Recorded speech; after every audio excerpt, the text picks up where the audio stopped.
हमारी जो संसार में आसक्ति है, तो ये सत्संग का एक श्लोक ही 1 घंटे के सत्संग के लिए काफी है। अब देखिए, हमें बड़ा शौक होता है हम परमात्मा से मिले, हमें बड़ा शौक होता है हम दिव्य मंडलों में विचरण करें। लेकिन ये सोचिए कि हमारा जो जीव रूपी पशु है, और जीव रूपी पशु क्यों है? तो जीव जो है वो पुरुष और प्रकृति, आत्मा और माया, उसको जुड़ करके जीव बनता है। और माया में जो आत्म तत्व जीव रूप में है वो कमजोर है, पराधीन है, स्वतंत्र नहीं है। जब हम ज्ञान सुनते हैं तो हमें ये बताया जाता है कि आत्मा पवित्र है, वो कभी मैली नहीं हो सकती, गंदी नहीं हो सकती। लेकिन गंदे मन के साथ जुड़े रहने के कारण मन जो भी करता है उचित अनुचित, आत्मा उसमें सम्मिलित है मजबूरी में। तो कई बार हम कहते हैं हमारी आत्मा भी गंदी होगी। आत्मा कभी गंदी नहीं होती, गंदे मन के साथ वो लिबड़ी हुई है। तो यहाँ कह रहे हैं कि गत संगस्य, वे आसक्ति में, माया में जब तक हमारी आत्म शक्ति फंसी हुई है तब तक तो आत्मा के गुण तो प्रकट हो नहीं सकते। अब देखिए यहाँ पर भेद क्या है। आत्मा के गुण हैं नम्रता, विरक्ति, दया, पवित्रता और दान प्रवृत्ति। मन के गुण क्या है? अहंकार, मोह, क्रोध और स्वामित्व, अपवित्रता, वासनाओं में लिप्त लोभ। अब आत्मा जब तक मन के साथ जुड़ी हुई है तब तक हमारे जीवन में काम, क्रोध, लोभ, अहंकार बने रहेंगे। हम कुछ भी कर लें वो हमारे छूट नहीं सकते। जब तक आत्मा मन के दायरे से मुक्त नहीं होगी तब तक उसमें उसके गुण नहीं आ सकते। समझने वाली बातें हैं। तो आत्मा जो है वो मन के दायरे में जब लिप्त है तो हमें ये समझना होगा कि मन क्या है। तो मन की 3 अवस्थाएं हैं, हम सत्संगों में सुनते हैं। पिंडी मन, अंडी मन और ब्रह्मंडी मन। पिंडी मन 5 विकार, 5 कर्मेंद्रियां और 5 ज्ञानेंद्रियों के तहत फंसा हुआ है, वासनाओं में फंसा हुआ है। पिंडी मन गंदा है। तो कम से कम हम जब पिंडी मन से छूटते हैं तो पिंडी मन कहाँ छूटते हैं? जब हमारी सूरत आज्ञा चक्र पर स्थापित होनी शुरू होती है। पूरी तरह से स्थापित हो नहीं सकती, वो तो बहुत तो कारण मन, ब्रह्मंडी मन जब प्रकट होता है तब आत्मा पूरी की पूरी ऊपर उठती है। पिंडी मन पर अंकुश जो लगता है वो हमारे स्थूल वासनाओं की, चाहे वो लोभ की वासना हो, चाहे काम की वासना हो, चाहे स्वामित्व की, क्रोध की वासना हो, चाहे मोह की वासना हो, चाहे अहंकार की वासना। तो स्थूल वासनाएं बहुत खतरनाक होती है। हम सब लोग स्थूल वासनाओं में फंसे हुए। सूक्ष्म वासनाएं इतनी बुरी नहीं होती। तो कह रहे हैं जब तक इंसान अपनी आत्मा को स्थूल इंद्रियों से, स्थूल मन से मुक्त नहीं करता है, ज्ञान अवस्थित चेतसः, तब तक वो आत्म चेतना की स्थिति का ज्ञान नहीं कर सकता। मतलब जब तक हमारी आत्मा आज्ञा चक्र पर आकर के स्थापित नहीं होगी और मन एक बार आत्मा से अलग नहीं होगा, क्योंकि जब आज्ञा चक्र पे आते हैं तो स्थूल मन खत्म हो जाता है, सूक्ष्म मन ज्योति स्वरूप है, वो भी आत्मा भी ज्योति स्वरूप है। वहां पर पहली बार आत्मा को सांस मिलती, थोड़ी सी राहत मिलती। तो वहां पर आकर के इस पहली लाइन का मतलब यह है कि जब तक कोई भी इंसान भजन सिमरन करके अपनी आत्मा को आज्ञा चक्र पर स्थापित करके अपनी आत्म चेतना के शक्ति को, रूप को अनुभव नहीं करेगा, तब तक वो गत संगस्य मुक्तस्य अवस्था को प्राप्त नहीं कर सकता। गत संगस्य ना स्थूल इंद्रियों की पकड़, स्थूल इंद्रियों की आसक्ति से मुक्त नहीं हो सकता। अब आत्मज्ञान पहले नहीं हो सकता कि पहले आत्मज्ञान हो जाए और फिर हम इंद्रियों को साध लें, नहीं, इंद्रियों को साधे बिना आत्मज्ञान नहीं हो सकता।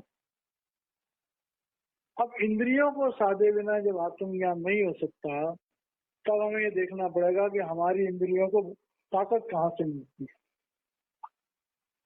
तो हमारी इंद्रियों को ताकत मुख्य रूप से तीन तरह से मिलती है। एक ताकत मिलती है हमें भोजन से, और दूसरी ताकत मिलती है हमें संगत से। अब संगत चाहे किताबों की हो, संगत चाहे इंसानों की हो, और संगत चाहे किसी और की हो। तो अन्न से हमारे मन को ताकत मिलती है, जैसा अन्न वैसा मन। अगर तमोगुणी अन्न होगा तो तमोगुणी मन होगा, रजोगुणी अन्न होगा तो रजोगुणी मन होगा, सतोगुणी अन्न होगा तो सतोगुणी मन होगा। अब भोजन की जब बात आती है तो देखो भोजन कितना इम्पोर्टेंट है, इसको समझना हो तो संत कृपाल सिंह जी महाराज जो पैदाइशी संत थे, नाम ना लेने से पहले 7 साल पहले अंदर में गुरु के नूरी स्वरूप के दर्शन करते थे और उनके साथ दिव्य मंडलों में सैर करते थे। इतनी ऊंची शख्सियत। उनके अपने सत्संग में, उनके मुखारबिंद से हम लोग सुनते हैं कि महाराज जी फौज में बहुत बड़ी पोस्ट पे थे, अकाउंट्स में। एक रात महाराज जी का भजन में दिल नहीं लगा। रात को 12-1 बजे भजन पे बैठे हुए थे तो महाराज जी का भजन में दिल नहीं लगा।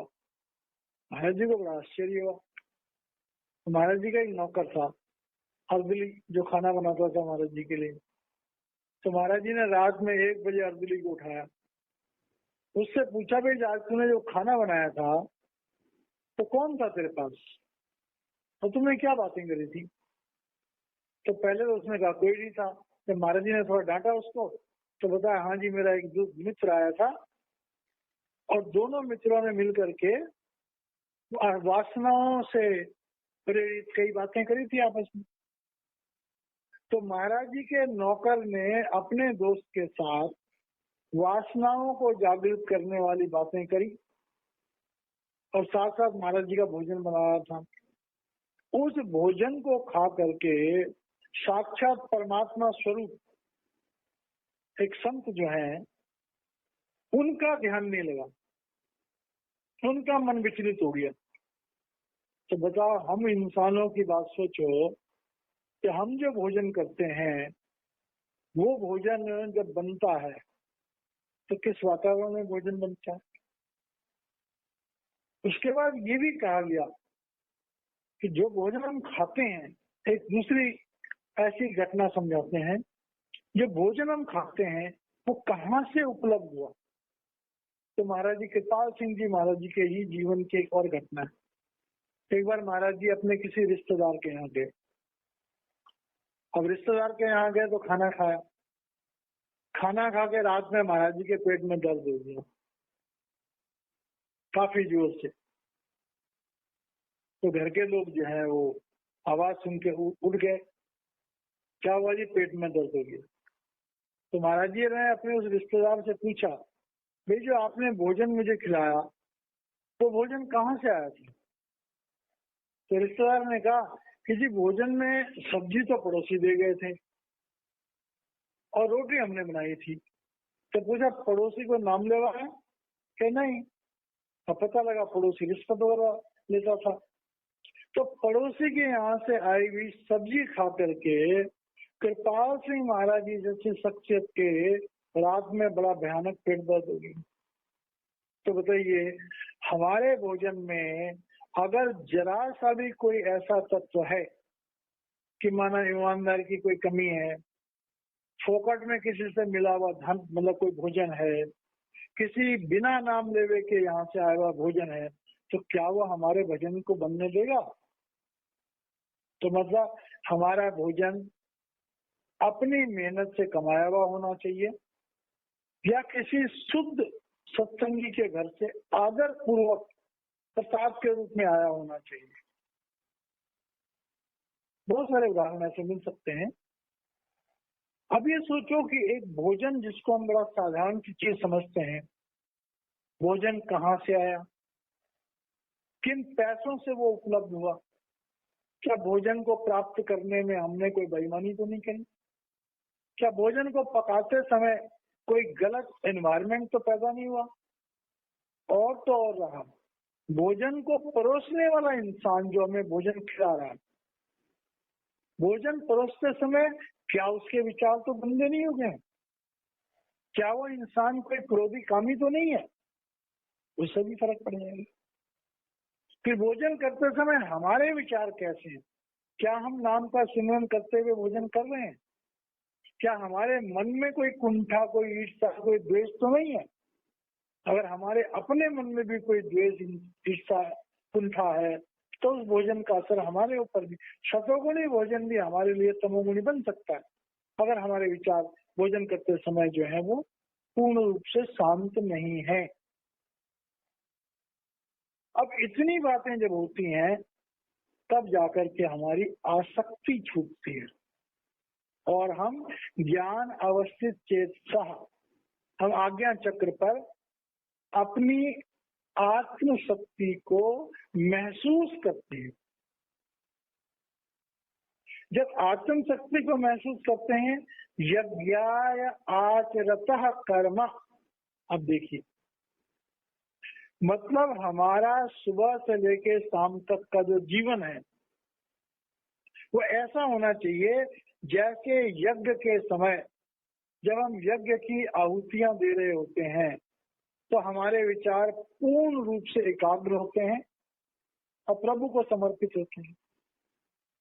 तो कह रहे हैं हमारे जीवन में सुबह से लेकर शाम तक जब भी हम कोई कर्म करते हैं, बोलते हैं, काम करते हैं, इंद्रियों का इस्तेमाल करते हैं, किसी से रिएक्ट करते हैं, तो कह रहे हैं हमारा जो आचरण है वो वैसे ही होना चाहिए जैसे घर में यज्ञ हो रहा हो, मंत्रों का उच्चारण हो रहा हो, हमारे हाथ में आहुति हो और हम आहुति डाल रहे हैं और पूर्ण रूप से हम एकाग्र हैं, ऐसे हमारे कर्म होने चाहिए। समग्रम प्रवृत्ति, क्योंकि हम उस समय कर्म करते समय नेह कर्म है, हमारे कर्मों के फल की कोई चाह नहीं है, हम प्रभु को समर्पित हैं हवन करते समय, यज्ञ करते समय। तो कह रहे हैं जब प्रभु को समर्पित करके आप जिंदगी के सारे कर्म करोगे तो समग्रम प्रविलीयते, तब आपने कर्म तो कोई किया ही नहीं, आप तो प्रभु को समर्पित थे, आप तो प्रभु की भक्ति में थे, आप तो प्रभु की शरण में थे, तो फिर कर्मों का आपसे कोई लेना देना ही नहीं है। महाराज जी क्या कहते हैं कि भाई गुरु धारण करते हो, तुम्हारे संचित कर्मों का तो नाश हो गया, सिमरन करते रहो, क्रियामान कर्म तुम्हें दिखाएंगे नहीं। जब सिमरन करते रहोगे तो इंद्रियां तुम्हारी गलत रास्ते पे नहीं जाएंगे। और कोई उल्टी सीधी थोड़ी बहुत गलती हो गई तो शाम को भजन करोगे, शब्द सुनोगे तो उनके भी असल जो होंगे उसका नाश हो जाएगा। तो ये श्लोक हमें बताता है कि जब तक कोई इंसान नेह कर्म नहीं होता है, कर्मों के विधान से मुक्त नहीं होता है, तब तक वो आत्म चेतना में स्थित नहीं हो सकता, कभी नहीं हो सकता। अब जब ये कहा कि यज्ञाय आचरतः कर्म, कि तुम ऐसे कर्म करो कि जैसे यज्ञ करते समय करते हैं। अब यज्ञ करते समय भी करते हैं तो यज्ञ हमें कैसे करना चाहिए, यज्ञ की क्या परिभाषा है, उसके बारे में दूसरा श्लोक बताना कि असल में यज्ञ क्या है, यज्ञ करते समय हमारे विचार कैसे होने चाहिए। ब्रह्म अर्पणम ब्रह्म ब्रह्म ब्रह्म अर्पणम ब्रह्म हवि ब्रह्म अग्नो ब्रह्मणाहुतम ब्रह्म एव तेन गंतव्यम ब्रह्म कर्म समाधिना। अब देखिए, ब्रह्म अर्पणम ब्रह्म हवि ब्रह्म अग्नो ब्रह्मणाहुतम, कह रहे हैं कि ब्रह्म अर्पणम जो यज्ञ है वो यज्ञ ब्रह्म को अर्पण है। मतलब ब्रह्म और परब्रह्म का भेद बहुत जरूरी है समझना। ब्रह्म है प्रभु का एक तरह से साकार रूप। साकार रूप की तीन अवस्थाएं हैं, स्थूल, सूक्ष्म और कारण। तीनों लोग साकार में आते हैं। भले हम देवताओं को निराकार कहते हैं, देवता निराकार नहीं है, सूक्ष्म है, कारण है। निराकार जो है वो परब्रह्म। तो ब्रह्म अर्पणम मतलब हम उस परब्रह्म को अर्पण कर रहे हैं, ये यज्ञ है। अब नीचे वाले में दूसरी तरह से आएगा, तो ब्रह्म अर्पणम, हम ब्रह्म को अर्पण कर रहे हैं। ब्रह्म हवि, और जो हमारा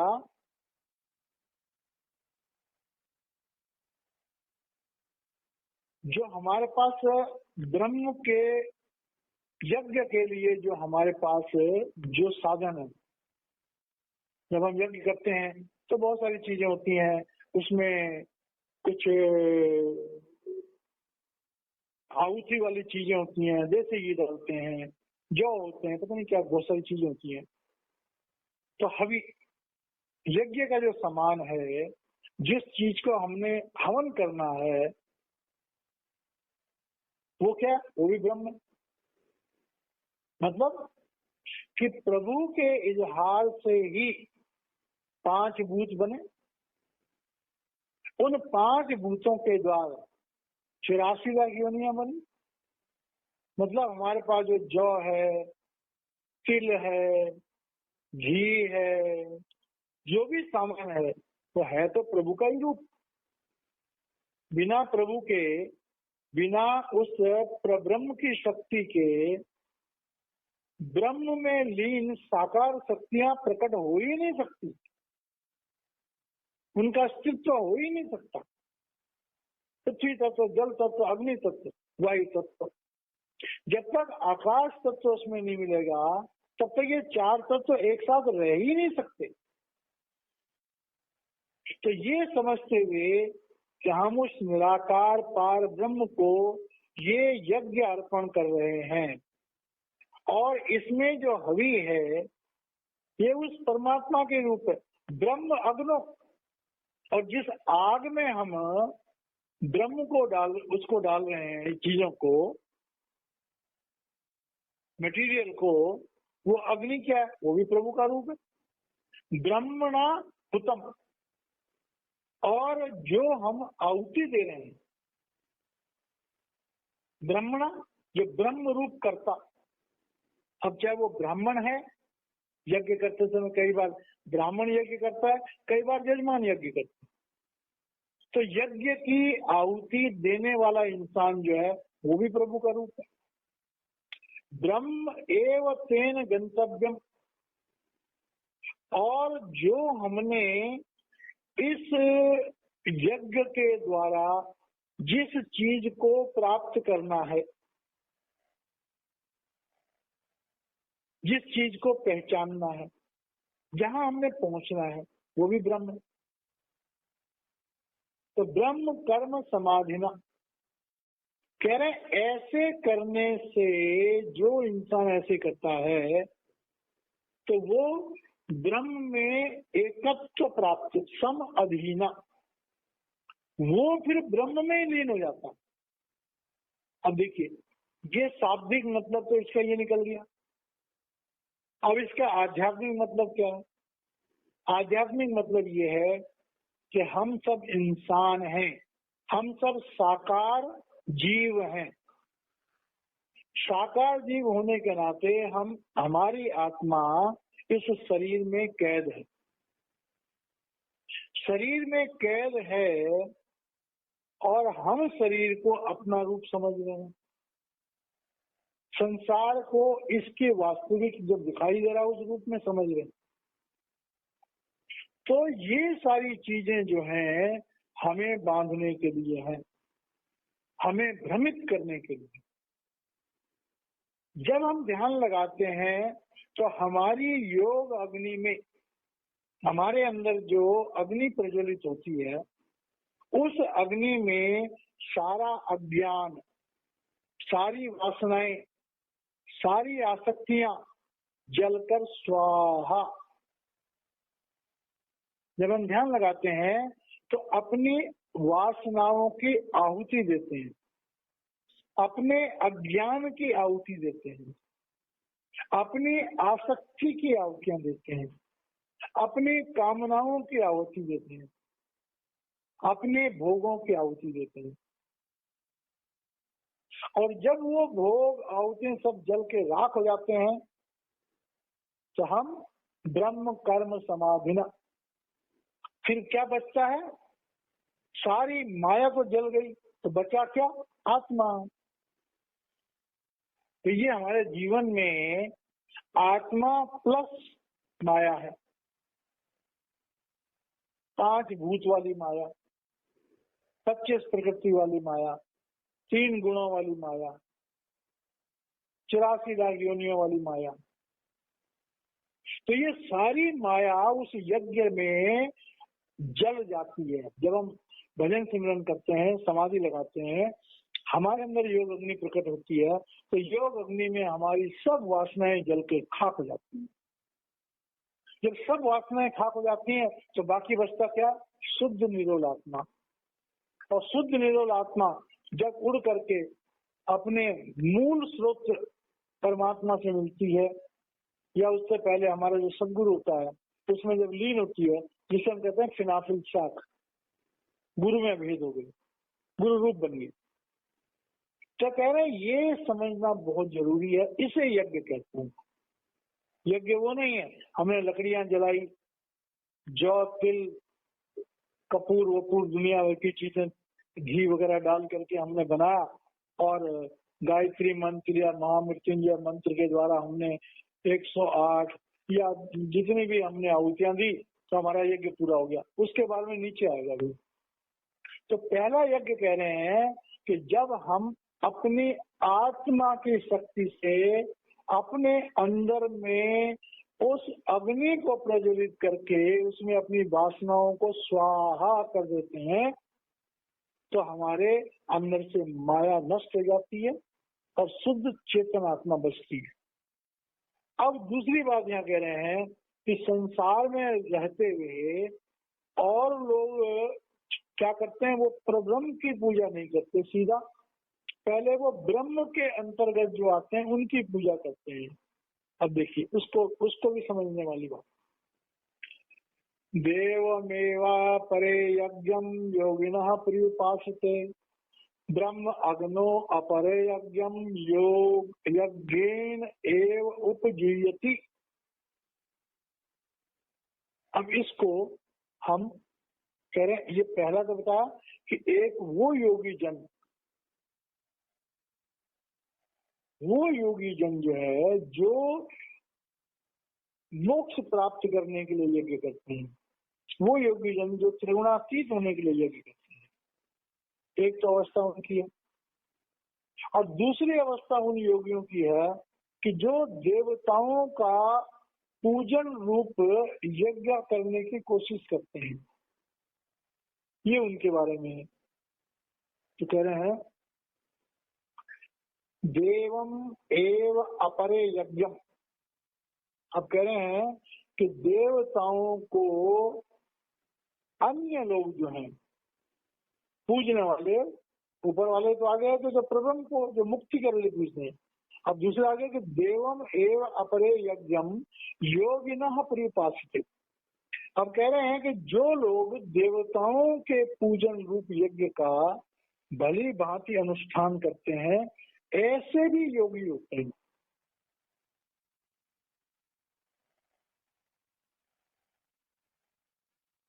और ब्रह्म अग्नो अपरे यज्ञम, और ऊपर जो बताया गया है उसका फिर रिपीट कर रहे हैं कि ब्रह्म अग्नो अपरे यज्ञम। ऊपर जो हमने बताया वो तो बताया कि हम ब्रह्म के, मतलब एक होगी आंतरिक यज्ञ जो पहले बताया गया, ब्रह्म अग्नो अपरे यज्ञम, जिसकी व्याख्या ऊपर वाले श्लोक में आई है। और एक हो गया कि जो इस दुनिया में हम घरों में यज्ञ करते हैं और बड़े बड़े यज्ञ होते हैं, देवताओं को खुश रखते हैं, बरसात के लिए यज्ञ करते हैं, देश की भलाई के लिए यज्ञ करते हैं, 100-100, 200-200, 500-500 साधु मिल करके यज्ञ करते हैं, ये उसके बारे में था। तो दो तरह से यज्ञ हो गया, एक हो गया सांसारिक यज्ञ, उस यज्ञ में उनकी पहुंच देवताओं तक होती है, और जो प्रब्रह्म का यज्ञ है उस यज्ञ की पहुंच प्रब्रह्म तक होती है, उस अदृश्य अगोचर और अनामी परमात्मा से होती है। तो कह रहे जो सांसारिक यज्ञ करते हैं उसके लिए भी क्या चाहिए कि योगिनः प्रियुपासते, उनकी उपासना भी भली भांति होनी चाहिए। और ये भली भांति जब हम कहते हैं तो उसमें भेद है। ये यज्ञ जो होते हैं, आगे गीता में आगे कि यज्ञ कितने प्रकार के, यज्ञ 3 प्रकार के, सतोगुणी यज्ञ, रजोगुणी यज्ञ और तमोगुणी यज्ञ। सतयुग में भी राक्षस थे, त्रेता में भी राक्षस थे, द्वापर में भी राक्षस प्रवृत्ति के लोग थे, वो लोग भी उस समय योगी थे, और वो तमोगुणी यज्ञ से ब्रह्म लोक तक पहुंच जाते। जो देवताओं की और असुरों की लड़ाई हुआ करती थी, तो अगर असुर ब्रह्म लोक तक नहीं पहुंचते तो देवताओं से लड़ाई कैसे? देवताओं से यहाँ थोड़े कुरुक्षेत्र के मैदान में लड़ाई होगी, देवताओं से तो दिव्य लोकों में लड़ाई होती है। तो कह रहे हैं कि जो बाहर का यज्ञ भी है, उस यज्ञ को जो लोग भली भांति करते हैं,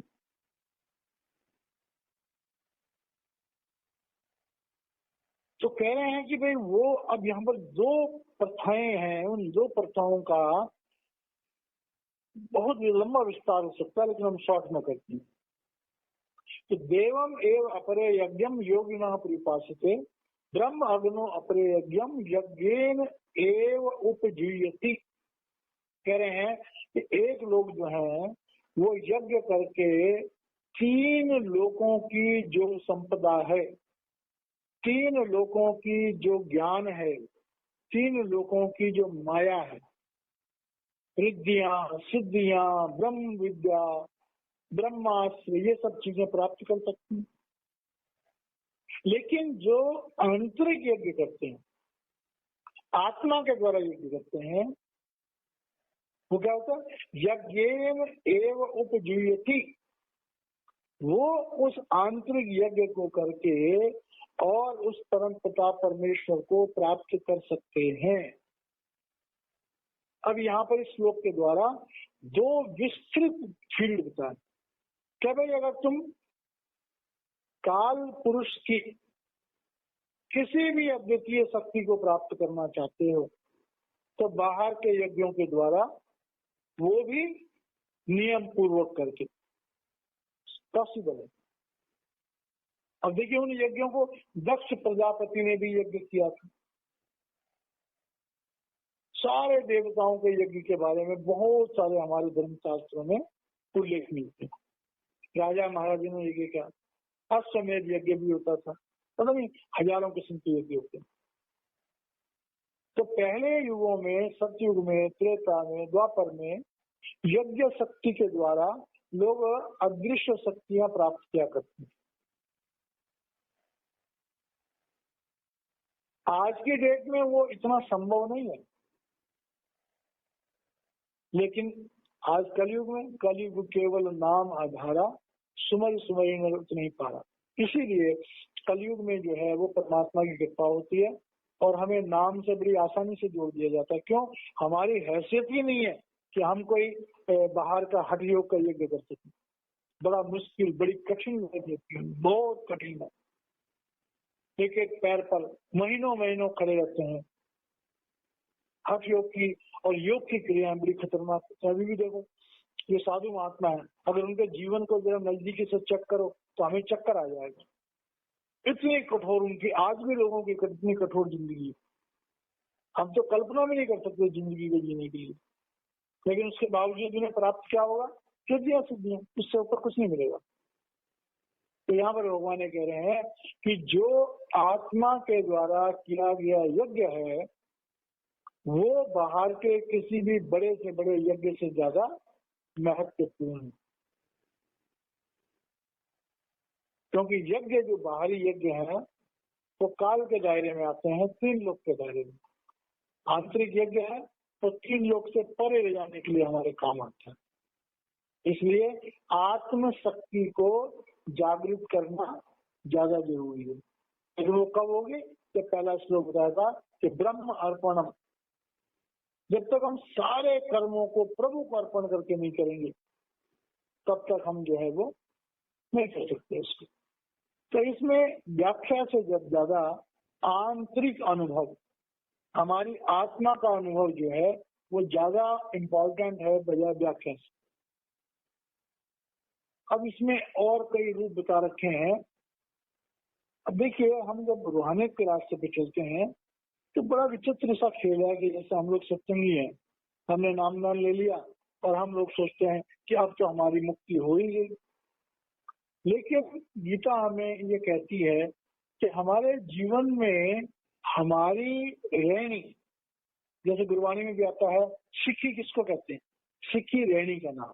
महाराज जी क्या कहते हैं कि जब तक तुम गुरु के वचनों पर फूल नहीं चढ़ाओगे, मतलब गुरु के बताए हुए वचनों के मुताबिक अपना जीवन नहीं बनाओगे, तब तक तुम्हें कुछ भी प्राप्त नहीं होगा। गुरबाणी में आता है, सतगुरु नो सबको वेगदा जेता कुल संसार, गुरु डिठिया मुकत न हो जितने धरिना गुरु सब भी प्यार। गुरु के दर्शन करते रहो, गुरु के पीछे पागलों की तरह भागते रहो, कुछ मिलने वाला नहीं, कुछ मिलने वाला। थोड़ा बहुत ये होगा कि हमारे सांसारिक कामों में गुरु के दर्शनों से शायद हमें कुछ मिल जाए, लेकिन जितचर धरे ना गुरु सब भी प्यार। जब तक आप अंदर में शब्द गुरु के साथ नहीं जुड़ोगे तब तक हमें कुछ भी प्राप्त नहीं। महाराज जी बार बार कहते हैं गुरु के शरीर के पीछे दौड़ने से कुछ मिलने वाला नहीं। जब तक तुम गुरु को अंतर में प्रकट नहीं करोगे तब तक जो है रास्ता आगे का खुलेगा नहीं। अब जो इस रास्ते पे चलने की बात आई, यज्ञ करने की बात आई, तो उस यज्ञ में हमें क्या करना है, हमारा जीवन की जनता होना चाहिए। तो कह रहे हैं कि स्रोत आदिनी इंद्रियाणी अन्य संयम अग्निशु जुयति, शब्द आदीन विषयान अन्य इंद्रिय अग्निशु जुयति। अब क्या कहते हैं देखो, भाई हमें शौक तो है कि हम यज्ञ करें, हमें ये शौक है कि हम आत्मा का यज्ञ करें। तो आत्मा का यज्ञ कैसे होगा कि स्रोत आदमी इंद्रियाणी, हमारी हमारी जितनी भी इंद्रियां हैं, 5 कर्मेंद्रियां हैं, 5 ज्ञानेंद्रियां हैं, 5 प्राण हैं, 5 विकार हैं, जब तक हम इन सबको संयम अग्निशु जुयति, संयम रूपी अग्नि में हवन नहीं करेंगे। अब देखो, तो बोलने के लिए एक छोटा सा लफ्ज है, लेकिन सुन के देखो तो कितना बड़ा है।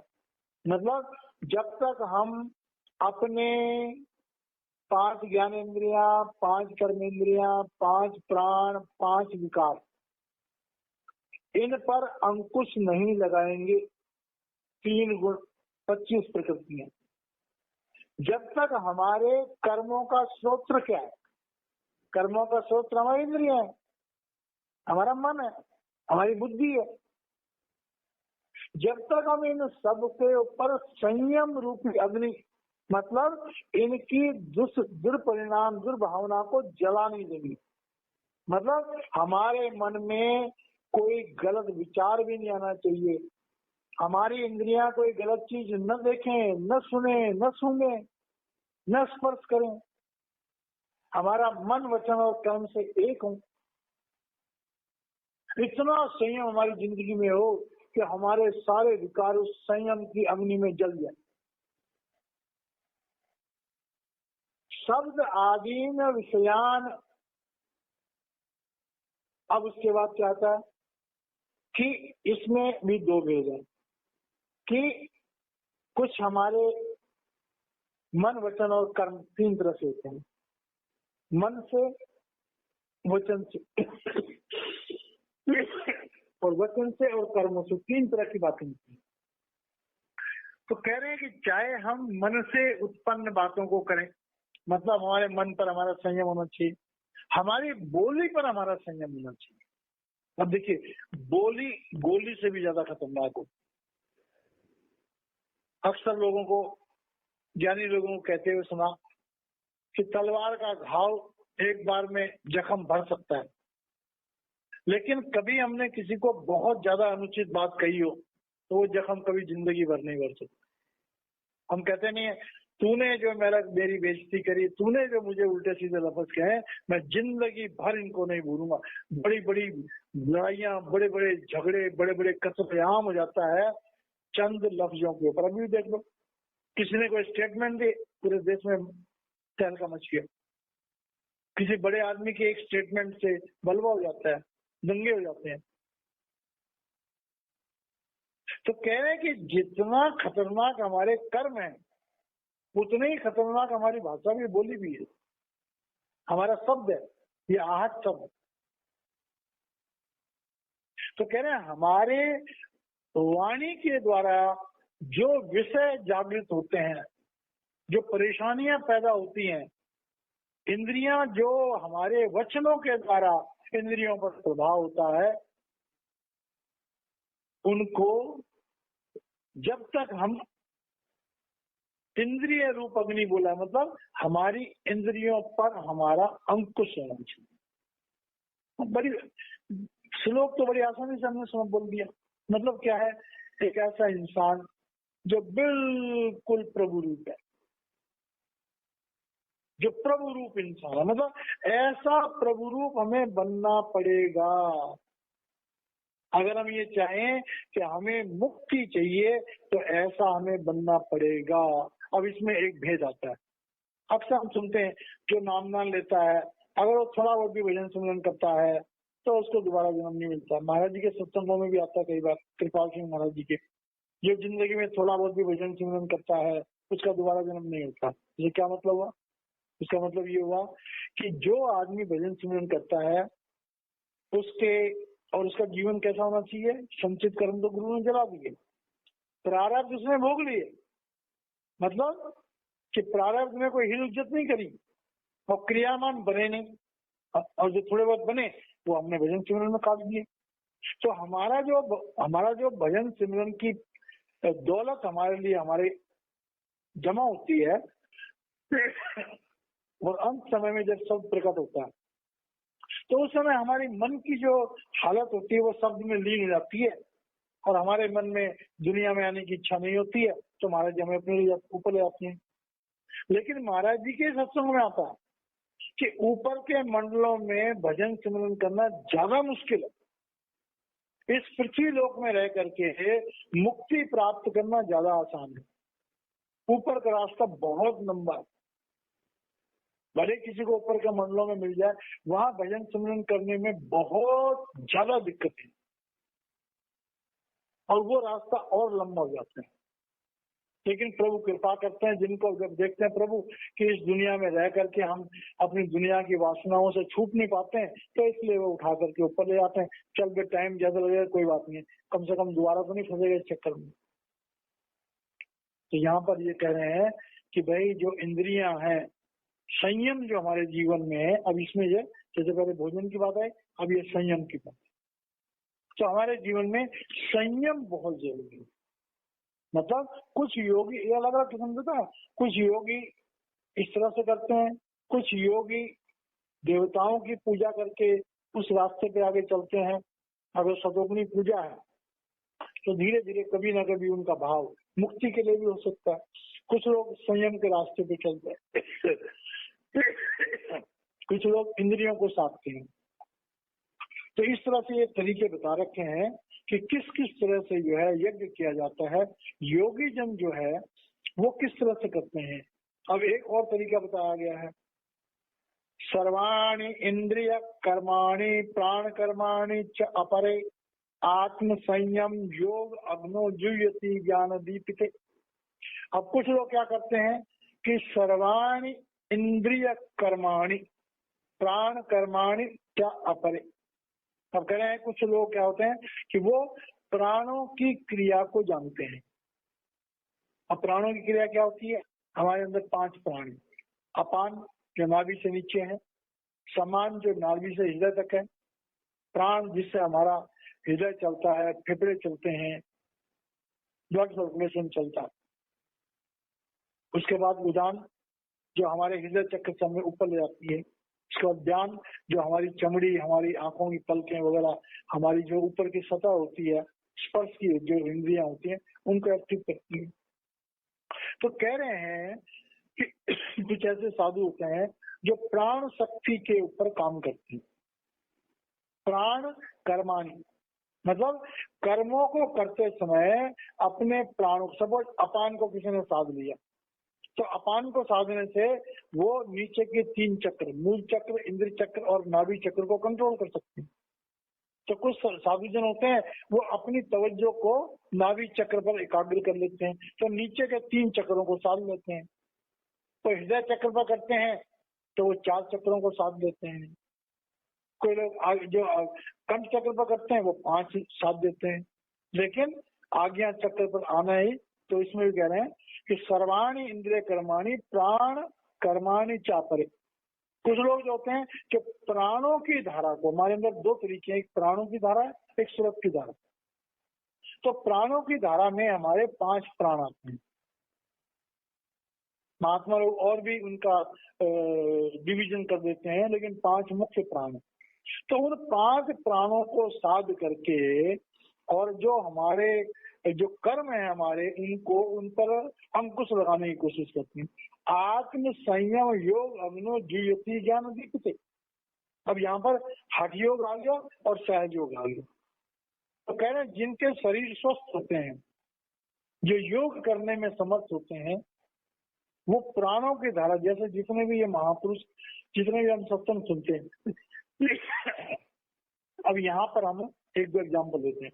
जैसे आजकल बहुत चर्चित है ये गुरु माँ। तो गुरु माँ की सारी शिक्षाएं इस ऊपर वाली लाइन पे डिपेंड करती हैं। सर्वाणि इंद्रिय कर्माणि प्राण कर्माणि क्या पर है, वो क्या करते हैं? योग निद्रा, प्राणायाम, प्राणों की धारा को कंट्रोल करके, प्राणों की धारा पे काम करके वो हमारी आत्मा को ऊपर उठाने की कोशिश करते हैं। मतलब ये अपरा के साधनों के द्वारा हमारे शरीर में जो प्राण शक्ति है, प्राणों की धारा, प्राणों की धारा को कंट्रोल करके वो अपने जीवन को उच्च से उच्च अवस्था में बना लेते हैं, बड़ी उच्च जीवन बना सकते हैं अपना। लेकिन उसमें भी उनके साथ भी ये प्रॉब्लम है कि वो आत्म शक्ति को त्रिलोकी से त्रिगुणातीत करने में असमर्थ है। लेकिन दूसरी तरह के लोग कौन है? आत्म संयम योग अग्नि जुयति ज्ञान दीपित, कह रहे हैं जिनके जीवन में कोई सच्चा गुरु मिल जाता है, वो कितना बड़ा फर्क है। ये अवधेशानंद जी महाराज हैं, जिनके 12 लाख शिष्य हैं, ठीक है। अपने ये जो जन्म से ही जो सूरदास हैं, बहुत बड़े योगी हैं, जो बड़े बड़े साधु हैं, तो उन लोगों का जो है वो ये ऊपर वाली लाइन में आती। सारे अवधेशानंद जी महाराज हो गए, ये गुरु माँ हो गई, बाबा रामदेव हो गए, जितने बड़े बड़े ये बड़े बड़े नाम है, राम भद्राचार्य जी हो गए, तो सारे के सारे ऊपर वाली लाइन में आते हैं कि सर्वाणी इंद्रिय कर्माणी, सारी इंद्रियों के कर्मों को प्राण कर्माणी चाहते, प्राणों की धारा को कंट्रोल करके सारी इंद्रियों पर वो अंकुश लगाने में समर्थ हो जाते हैं। उनका जीवन बड़ा उच्च कोटि का बन सकता है, लेकिन वो त्रिगुणातीत नहीं हो सकते, वो मुक्त नहीं हो सकते। उनकी पहुंच ब्रह्मलोक तक हो सकती है। लेकिन जो खुशनसीब होते हैं, जिनके जिंदगी में एक सच्चा गुरु, ऐसा गुरु जो प्रभु से मिल चुका हो, जो प्रब्रह्म का गुरु साक्षात प्रब्रह्म, तस्मै श्री गुरुवे नमः, जो साक्षात प्रब्रह्म हो, जिनको ऐसा गुरु मिल जाता है, आत्म संयम योग अग्नो, वो अपने शिष्यों को क्या कहता है कि आत्म शक्ति से सुरत की धारा, महाराज जी क्या कहते हैं कि प्राणों की धारा को छेड़ो मत, प्राणों की धारा को अपना काम करने दो, तुम सुरत की धारा को समेटो। कृपाल सिंह महाराज जी क्या कहते थे, एक फैक्ट्री है, उसका मेन स्विच ऑफ कर दोगे तो फैक्ट्री अपने आप ही बंद हो जाएगी। तो प्राणों की धारा को ताकत मिल रही है सुरत की धारा से, आत्म शक्ति से। तो जब तुम आत्म शक्ति को कंट्रोल करोगे, आत्म संयम कर लोगे, आत्म शक्ति के द्वारा अपनी रूह को, अपनी शक्ति को, अपने आत्म तत्व को, आत्म चेतना को शरीर से समेट लोगे। आत्म संयम योग अग्नो, और योग अग्नो का क्या मतलब है? तो योग जोड़ने को कहते हैं। अग्नि क्या होते हैं? करंट कहते हैं। अपने स्पिरिचुअल करंट को, अपने जो आत्म करंट है, आत्म चेतना, उस आत्म चेतना को जब आप अंदर की तरफ समेटते हो तो तब क्या होता है कि उससे हम उस ज्ञान के प्रकाश को प्राप्त कर लेते हैं। और ज्ञान का प्रकाश क्या है? सच्चिदानंद, परमात्मा सच्चिदानंद, वो परमपिता परमेश्वर। तो यहाँ पर दोनों का कंपैरिजन किया, अपरा विद्या के साधुओं का भी कंपैरिजन किया और परा विद्या के साधुओं का भी, जिनकी जिंदगी में ज्ञान रूपी दीपक देने वाला कोई गुरु मिल जाता है, वो उसे आत्म संयम मतलब प्राण उनकी सुरत की धारा के साथ जोड़ता है, और सुरत की धारा के द्वारा जो अंदर में ओज पैदा होता है उसके द्वारा वो ऊपर की तरफ ले जाता है। और सुरत की धारा जो है वो हमें त्रिगुणातीत कर सकती है, प्राणों की धारा हमें त्रिगुणातीत नहीं कर सकती। तो ये जो है अर्जुन को क्या समझा रहे भगवान, हम लोगों के लिए जो है अर्जुन का माध्यम लेकर के हमें बता रहे हैं। तो यहाँ पर जितने भी श्लोक थे इसमें अपरा विद्या और परा विद्या दोनों तरह के जो साधु होते हैं वो कैसे, अब अपरा विद्या में ये नहीं कि मुक्ति नहीं है, इसमें महाराज कृपाल सिंह जी का एक लफ्ज है कि जो सदाचारी है वो आगे ही मुक्त है, क्योंकि नेह कर्म जो है वो प्राणों की धारा के द्वारा भी बन सकता है। जब प्राणों की धारा के द्वारा आदमी उस अवस्था तक आता है तब भागवत का वो श्लोक प्रकट होता है कि भाग्योदयन बहुजन्म समर्जितेन सत्संगम से लपटे पुरुषोदान, कि अपरा विद्या को चाहने वाला सच्चे गुरु के पास तभी जाता है जब उसकी प्राणों की धारा की साधना पूरी होती है। हमारे भाई रामचार जी जो हैं वो पहले प्राणों की धारा की जिंदगी में जीते थे, जब उनके प्राणों की धारा की भक्ति पूरी हो गई तो भगवान ने उन्हें सूरत की धारा से जोड़ दिया। एक जीता जागता उदाहरण हमारे सामने। तो जिस तरह रामाचार जी प्राणों की धारा से सूरत की धारा में आए हैं, ऐसे भगवान कह रहे हैं कोई भी इंसान जो सच्चाई से अपरा विद्या में भी चलता है परमात्मा उसे सच्चे सत्संग से जोड़ देता है, उसे ज्ञान के दीपक से जोड़ देता है। और जब ज्ञान का दीपक हमारा जलता है तो फिर हमारा सारा ज्ञान दूर हो जाता है। तो इस तरह से ये 27वां श्लोक है, हमें वाणी को विराम देते हैं। इंद्रिय कर्माणि, सारी इंद्रियों के कर्मों को प्राण कर्माणि चक्रे, प्राणों की धारा को कंट्रोल करके सारी इंद्रियों पर वो अंकुश लगाने में समर्थ हो जाते हैं। उनका जीवन बड़ा उच्च कोटि का बन सकता है, लेकिन वो त्रिगुणातीत नहीं हो सकते, वो मुक्त नहीं हो सकते। उनकी पहुंच ब्रह्मलोक तक हो सकती है। लेकिन जो खुशनसीब होते हैं, जिनके जिंदगी में एक सच्चा गुरु, ऐसा गुरु जो प्रभु से मिल चुका हो, जो प्रब्रह्म का गुरु साक्षात प्रब्रह्म, तस्मै श्री गुरुवे नमः, जो साक्षात प्रब्रह्म हो, जिनको ऐसा गुरु मिल जाता है, आत्म संयम योग अग्नो, वो अपने शिष्यों को क्या कहता है कि आत्म शक्ति से सुरत की धारा, महाराज जी क्या कहते हैं कि प्राणों की धारा को छेड़ो मत, प्राणों की धारा को अपना काम करने दो, तुम सुरत की धारा को समेटो। कृपाल सिंह महाराज जी क्या कहते थे, एक फैक्ट्री है, उसका मेन स्विच ऑफ कर दोगे तो फैक्ट्री अपने आप ही बंद हो जाएगी। तो प्राणों की धारा को ताकत मिल रही है सुरत की धारा से, आत्मशक्ति से। तो जब तुम आत्मशक्ति को कंट्रोल करोगे, आत्म संयम कर लोगे, आत्मशक्ति के द्वारा अपनी रूह को, अपनी शक्ति को, अपने आत्म तत्व को, आत्म चेतना को शरीर से समेट लोगे। आत्म संयम योग अग्नो, और योग अग्नो का क्या मतलब है, तो योग जोड़ने को कहते हैं। अग्नि क्या होते हैं, करंट कहते हैं। अपने स्पिरिचुअल करंट को, अपने जो आत्म करंट है, आत्म चेतना, उस आत्म चेतना को जब आप अंदर की तरफ समेटते हो तो तब क्या होता है कि उससे हम उस ज्ञान के प्रकाश को प्राप्त कर लेते हैं।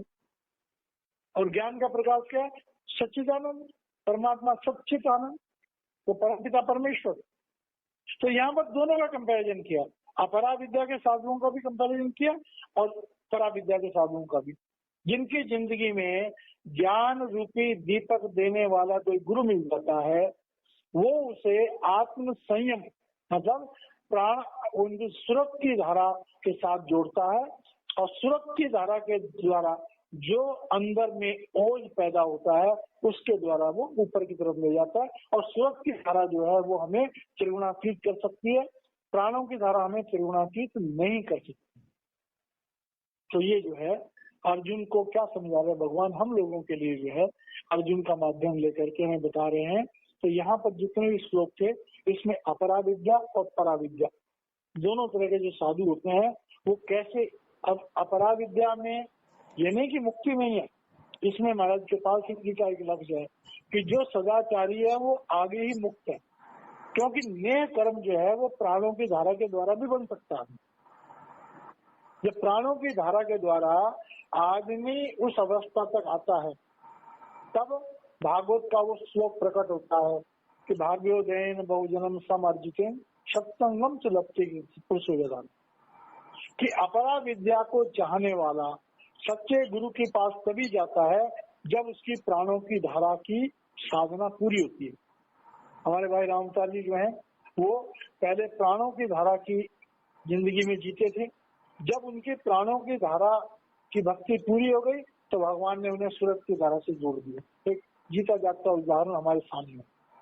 तो जिस तरह रामावतार जी प्राणों की धारा से सूरत की धारा में आए हैं, ऐसे भगवान कह रहे हैं कोई भी इंसान कि हमारी जो संसार में आसक्ति है, तो ये सत्संग का एक श्लोक ही 1 घंटे के सत्संग के लिए काफी है। अब देखिए, हमें बड़ा शौक होता है हम परमात्मा से मिले, हमें बड़ा शौक होता है हम दिव्य मंडलों में विचरण करें, लेकिन ये सोचिए कि हमारा जो जीव रूपी पशु है, और जीव रूपी पशु क्यों है, तो जीव जो है वो पुरुष और प्रकृति